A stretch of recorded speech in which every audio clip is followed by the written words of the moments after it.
I arrived at Portland's Union Station shortly before noon, after 2 days on Amtrak's Empire Builder. That ride was a lot of fun, all the way from Chicago in a roomette in the sleeper car. Built in 1896, little has changed in this station since its last and only remodel in 1930. The neon signage and wood paneling make you feel like you have stepped back in time.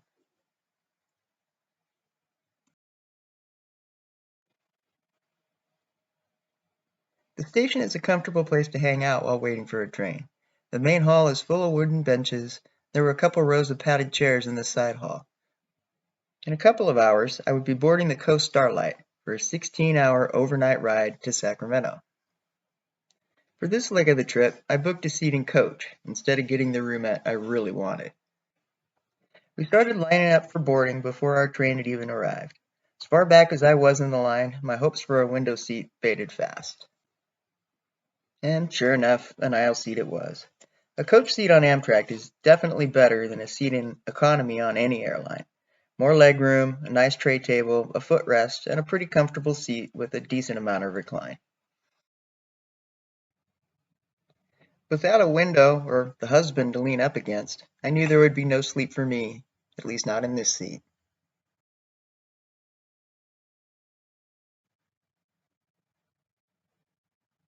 At least my seatmate spent the first few hours of the trip in the observation lounge, so I did have the views to myself.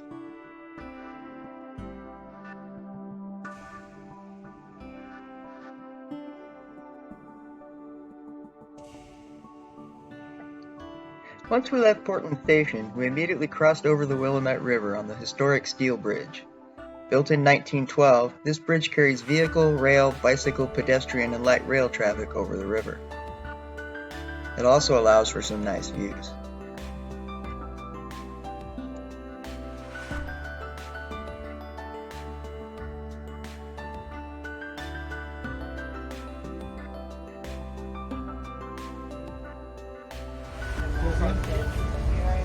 The Portland skyline is the star of the show as we roll down alongside the river and the freeways.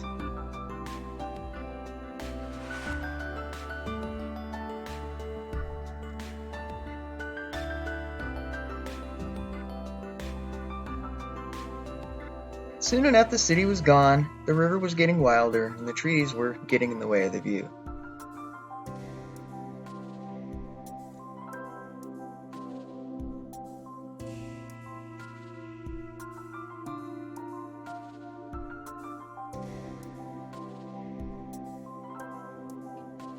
Our first fresh air break came in Eugene. My GoPro batteries were dead, and to be honest, I was getting pretty tired, so I didn't get any footage.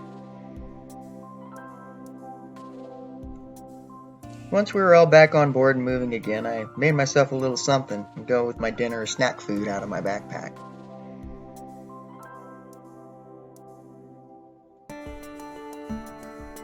Despite the trees, the sunset was quite nice.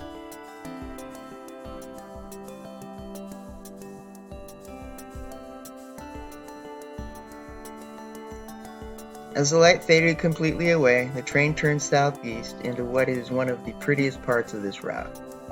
And like my ride on the Empire Builder, the schedule in my direction and the time of year meant that we would be passing through all of it in the dark.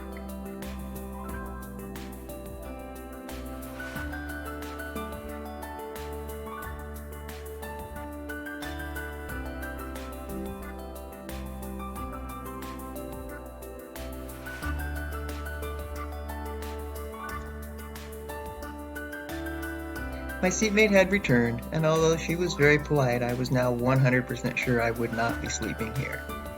I stuck it out until the final fresh air break of the day in Klamath Falls.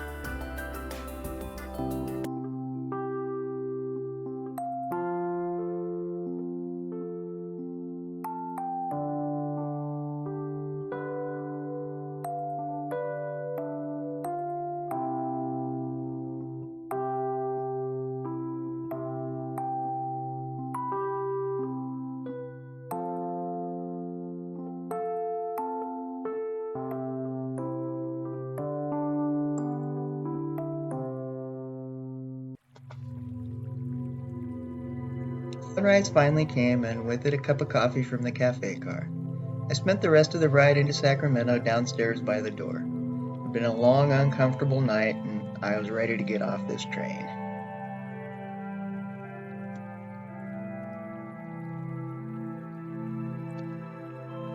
Downtown Sacramento was a welcome sight when I finally walked out of the station.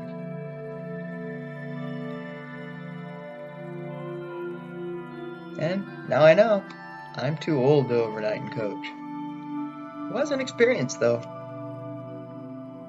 Just not one I want to repeat.